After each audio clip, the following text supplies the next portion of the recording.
This video will help to show you how VoiceThread can be used in your classes, online, face-to-face, or blended, to support your instructional goals. It is a enterprise-wide web-based tool that is provided on Emory campus. It's also referred to as VoiceThread. Once again, it's a web-based educational technology tool.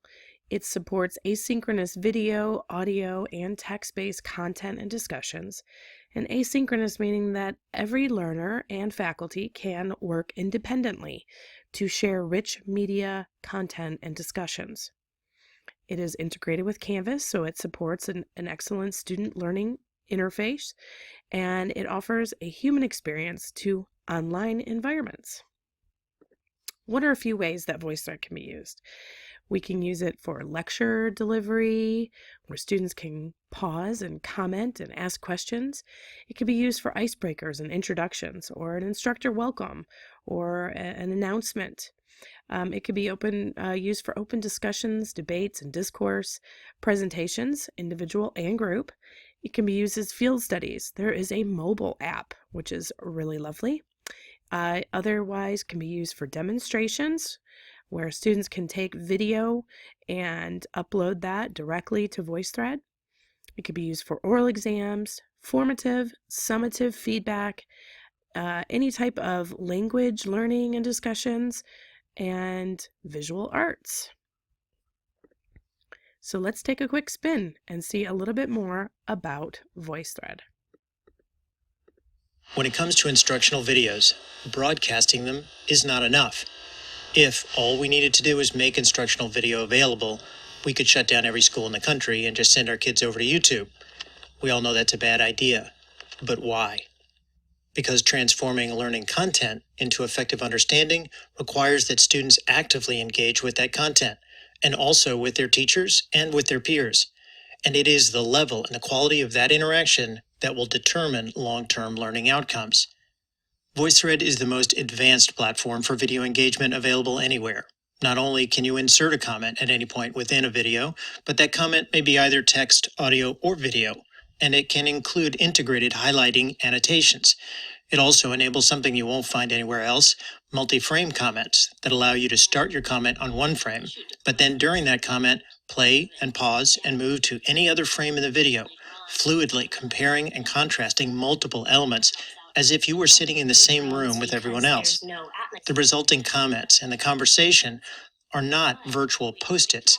They become the building blocks of successful learning discussions.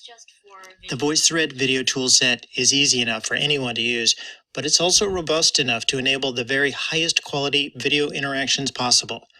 The transition of teaching from sage on the stage to being a student's guide on the side happens when students are leaning forward and interactively engaging with learning content. And instructional videos are no longer an exception to that rule.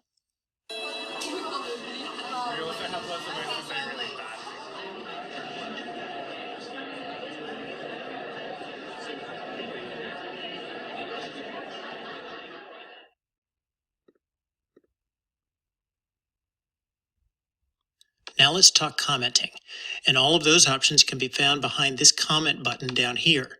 If you're on a computer, you'll have 5 options: text, telephone, microphone, webcam, or file upload. I'm not going to go through all of them, and would just encourage you to try each of them at least once, just to see what they're all about. But let's go through the most common one, which is the microphone. If you're on a computer, you'll get this security prompt when you click the microphone button, and just click allow. And then you'll see a countdown when the recording begins. If this starts to bother you, you can always skip it by clicking over here. Now that you're recording, you can use your mouse or your finger, if you're on a mobile device, to draw on the screen while you're talking.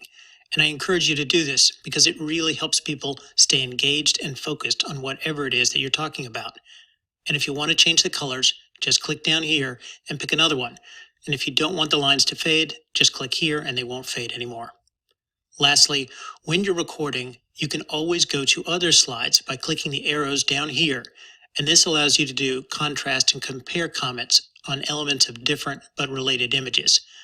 Finally, when you're all done, click stop and you'll notice that it will immediately begin playing your comment back for you. And this is important for two reasons.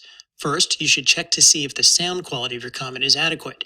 You may need to adjust your microphone settings if it's too quiet. And second, it's actually really important to listen to your own comment and judge whether you were as clear and succinct as you could be. There's nothing wrong with having a couple takes at it before you get it right. In fact, your audience will greatly appreciate it. Finally, click Save and you're done. You'll then see your comment appear over here on the left at the bottom, and importantly, you can click on it to listen to it again, and you can always delete it and re-record it if that's what you want. I hope that this video has been quick and easy for you to understand the benefits of utilizing VoiceThread in your courses. And if you have any more questions, you can visit the how-to at voicethread.com/how-to, or you can be in contact with me, Leah Sharan Davis, at lchuchr@emory.edu.